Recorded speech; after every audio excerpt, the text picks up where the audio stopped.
anything fancy for today. I'm just going to show you like basic concept lang na pwede natin gawin and what we have to maintain as a deriva, right? So the deriva is basically ito, right? I have my hooks and I'm always supposed to break this posture, right? For basic concept muna, for what I want is, I want to make sure when I have a deriva, right?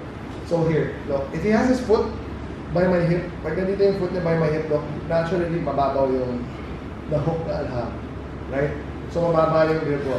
You're gonna control the here or this. For now, I want to make sure yung head ko is aligned with his hip and his shoulder. Yun lang muna.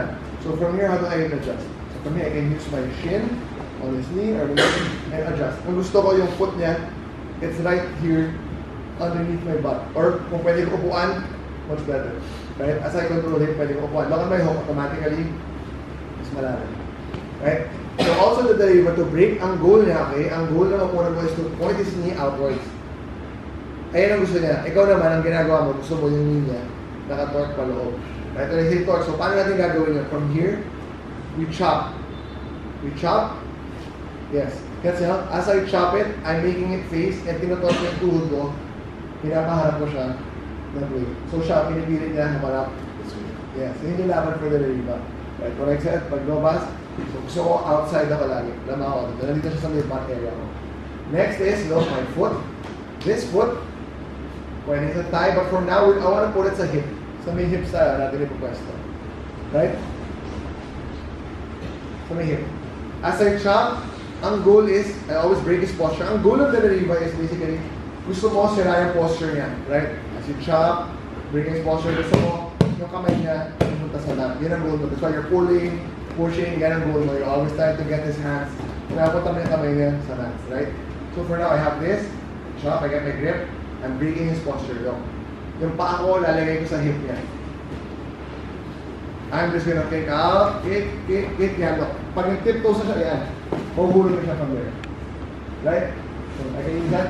That's why I have to keep my foot here. So that's what I use to stand up. Right? Para hindi siya makuha sa akin. Hindi siya makaharap sa akin.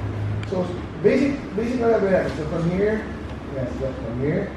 Yung paa niya, I don't want that. Right? So pwede siya a shin to his knee. Yes, chop. Break posture. Gusto ko, pwede ko upuan. Yes, iba na gawin natin dito when he does this. For now, yes, he's trying to grip me. I put my foot on his hip. Ayoko sa may thigh niya. Kasi here, pwede niyang headquarters. Yes, pwede niya hilayan. Pwede niya. But when it's on his hip, yes, now he's able to pass the hip. Pag this hip niya, look, I have more control. The more he tries to get my foot and then push it away, yes, now, pag nag-tiptoe na siya, ganyan, pahulog na si Gio. Yeah? You guys get it? So concept natin, I want his foot underneath me. If I can put his foot, pwede ko kuhan, much better. Make his posture, yes, good. Right? So from here, look, dadagdag ko na ito. Ang weight, ganito ka. Gio is strong pag yung kamay niya naka-lock out na ganito, naka-diretso. Can be able to pass me. As he pushes, yes, pag nag-diretso na ganyan, yes, he'll be able to pass me. Okay, ang goal ko when he has that, ang arms mahina when it's bent like this. Pag na-bend ko, it becomes weak. So from here, look, anytime naka-stiff arm, I have this. Anytime naka-stiff arm, I break this posture.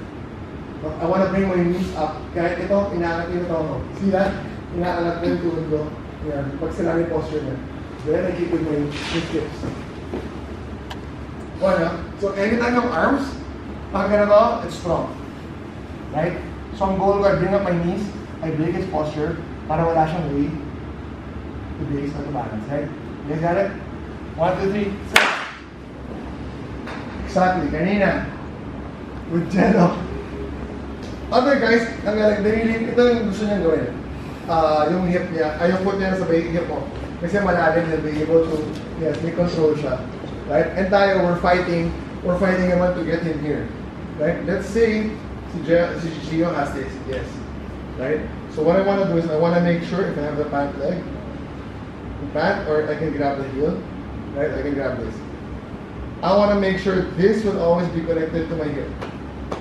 Okay? Yun yung goal ko for now. Gusto ko naka-connect. My foot now, I have this control. So from here, I'm going to kick him away. I'm going to make him step there. As I make him step there, yung hips ko, as it's connected tinatwist ko yung hip ko. Gusto ko rin malutang yung paano. effortless. So I'm not using strength and pulling it. Right? So siguro we'll just get that movement muna bago natin dagdag yung technique. So from here, Gio's here, I have this. Ito ang importante, I'm breaking his posture.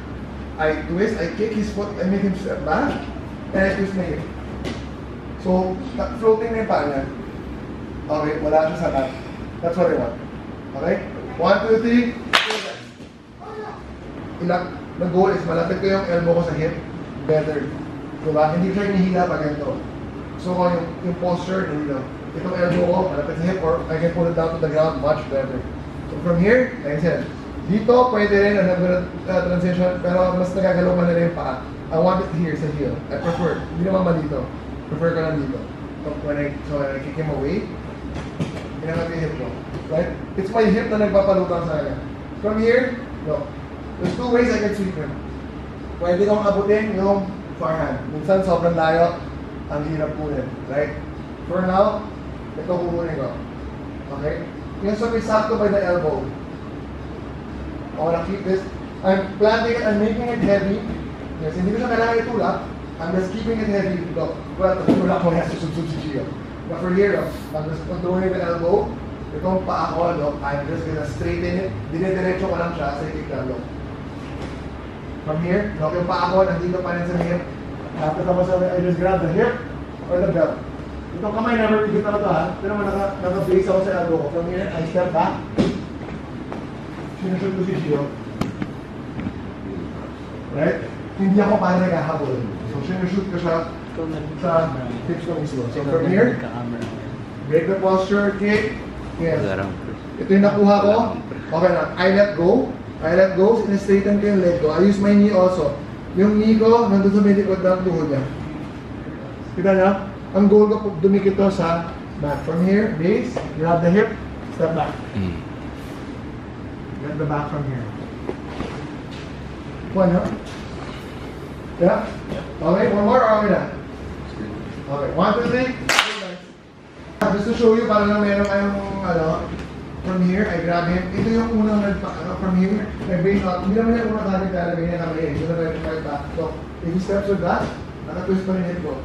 So, from here, all I have to do is grab this. So, itong paa ko, naka-block lang sa ito. I'm not kicking anymore. I'm pulling his hand. So, right? We can do that. Actually, nag-skip na tayo kasi dalawang kamay. But if not, pag hindi dalawang kamay nilagay yan, on both hands, yan, dito lang. Yan, dyan lang siya nag-off-balance. Pero, naka-float yung paa niya. All I have to do is grab this right away.